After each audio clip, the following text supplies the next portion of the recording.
Hey guys, so my name is Jamie and I look after a lot of our nutrition here at the tribe. And so something I'm going to be talking about today is I'm going to do a short video on energy balance. So I think people often get confused when it comes to whether they should be in a calorie deficit. What is a calorie deficit? How do they get into that place? How long should they be in it? Or whether they should be in maintenance calories or in a surplus, and whether calorie counting even matters. So if we look a little bit at, I guess, energy balance to begin with, we have, I guess, two main categories that play a part in this. So the first one is the energy that we're getting into our bodies. So this can be influenced by things like how hungry we are and our psychological factors. So whether we've got stress going on or, if we've got lack of sleep, all of these other things contributing will, I guess, make us choose what sort of foods that we're eating and beverages we're consuming.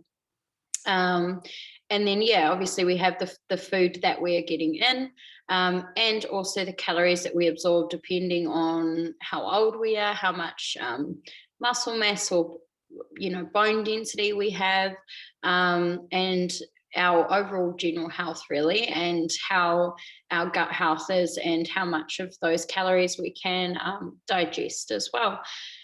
And then you've got your energy out, which is the energy that you burn at rest. So depending on, again, things like muscle mass, age, gender and stuff like that, the more muscle we hold, the more energy we burn at rest. Energy that we burn through the exercise that we do. So with the people training in the gym with us, how often are they training and how intense are those sessions?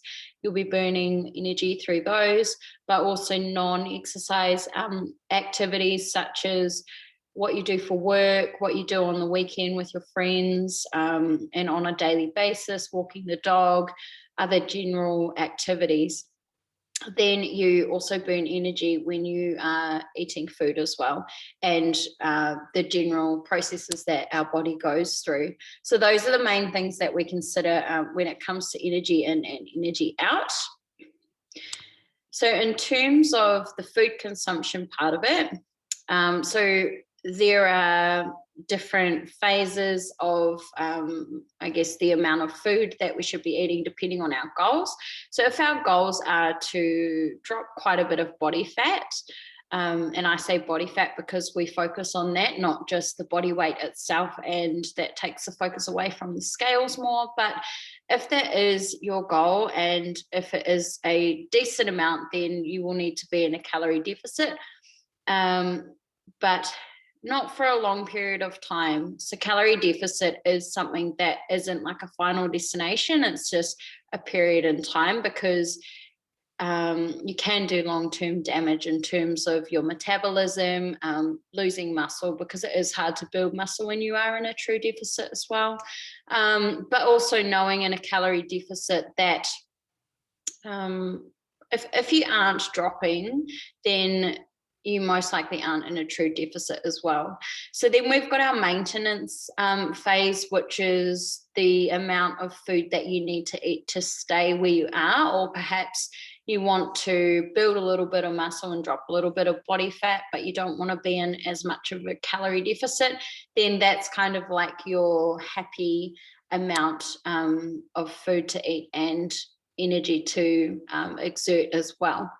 For those that are that may be underweight, that are really wanting to put on weight, or to really gain strength, and also, to build a bit of muscle, depending, they'll need to be in a surplus. So they'll need to be eating more than maintenance calories.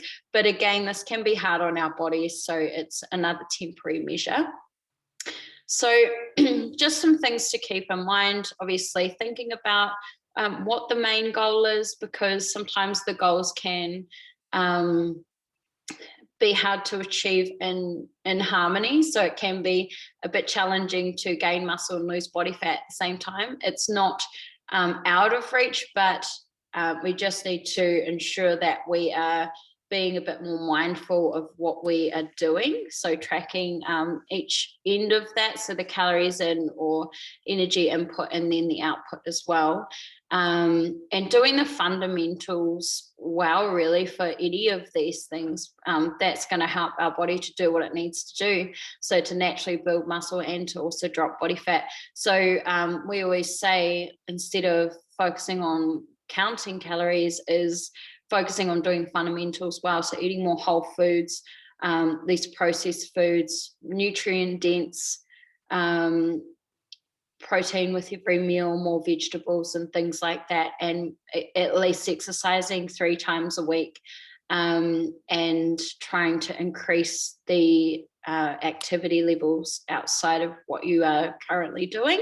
That should start to move things in the right direction, and it will take time to figure out how much you're sort of eating, to whether you need to eat more or to eat less to help with your results, which we do fortnightly check-ins to kind of see where people are at, but also thinking about this across the whole week. So sometimes people may be in a calorie deficit Monday to Thursday, the weekend might come around and then they might be in a calorie surplus.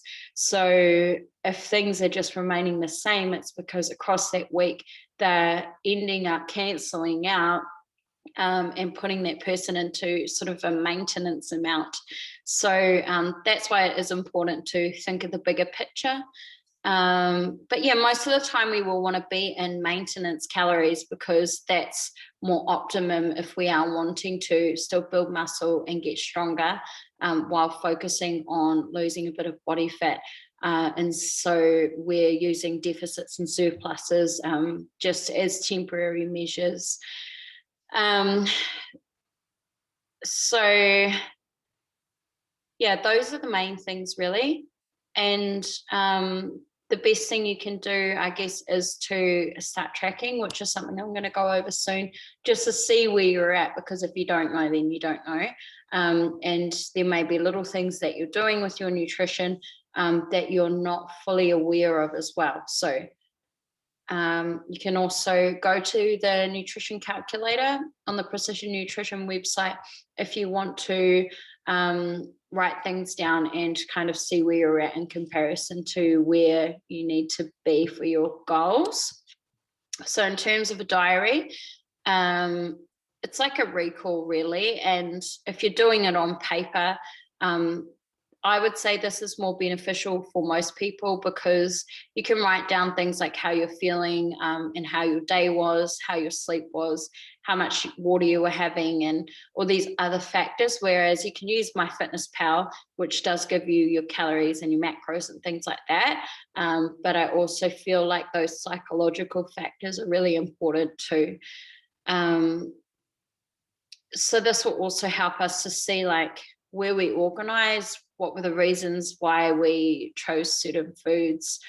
And then, yeah, we can kind of build on that, but start really simple with your log, you know, writing down what you had. It might have been a chicken sandwich for lunch or whatever. Just keep it real simple to try and not overwhelm yourself. In terms of energy out, so we touched on this before. You may not be currently active enough for what your goals are as well. So a good thing to do before looking at restricting foods is to increase your energy output, because that leaves a lot more room to play with as you go through your health journey.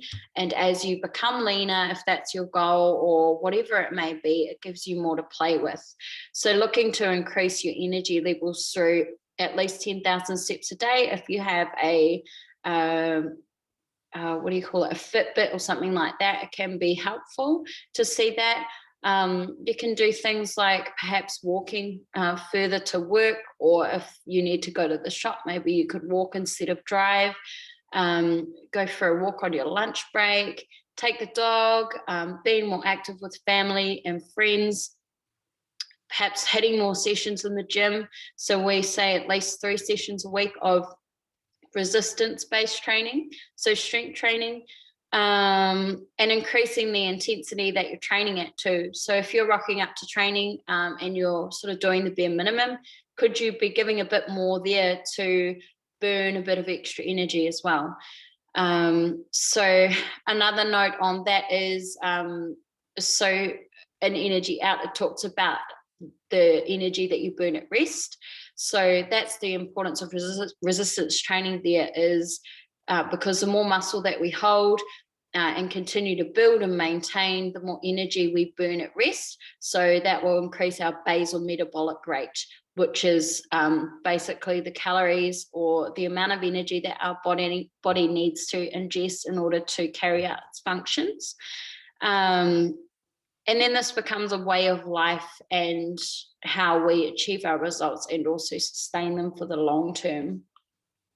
So where to start when it comes to nutrition, and I guess training as well, is that it's not necessarily about measuring exact portions, calories and grams. There is a hand guide that I've got later in the slides that you can use if you want to, but just start by improving the quality of your meals really and planning ahead. So looking at your habits around shopping and preparing food, just so you could be one step ahead rather than reaching for something easy. And then also reviewing your current activity levels and ways to increase this. So we always look to address the basics and improve these. And this is all people really need to do really, is stay in the bottom of this pyramid and focus on the fundamentals, because you'll see things like restricting food, or dieting or anything in excess is at the top of the pyramid. So it's not really something that we need to be dabbling in. If you want to do a questionnaire to find out a bit more about where you're at, and we can send some recommendations on where you can go from here too. We have an online questionnaire. So I spoke briefly about your hand guide, and this is something that I've shared in other videos I've done as well. So this is something that we can use to measure our food and make sure that we're getting enough of everything on a daily basis. More often than not, people are under eating on protein and vegetables. So those are ones that we can prioritize a bit more. And that's about it, guys. But yeah, really what it comes back to is doing the basics well. If you're wanting to drop, then it may be important to record what you're having, because if things aren't moving, then you probably aren't in a true calorie deficit. So you don't know unless you know, and then you can work on there. But once things start moving in terms of, for most people, it is to get a bit leaner. Once things start moving in the right direction, then we always want to be looking at continuing to increase our food and playing around with that and measuring it, which is trial and error.